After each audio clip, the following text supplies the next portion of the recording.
Hi everyone, my name is Nate Ebel, and welcome to my course, Getting Started with Android Development. I'm a longtime Android developer and a Google developer expert. Android is the most popular mobile operating system in the world, with over 2.5 billion active Android devices globally.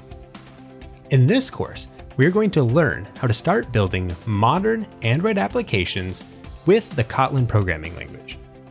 Some of the major topics that we will cover include setting up your Android development environment, creating a new Android Studio project, building your app and installing it to an emulator to test, loading and displaying of remote data using the GitHub API, and finally, we'll explore additional important topics as you continue developing Android apps.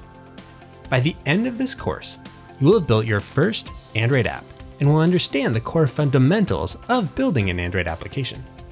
Before beginning the course, you should be familiar with object-oriented programming using either Kotlin or Java and be comfortable downloading and installing new developer tools.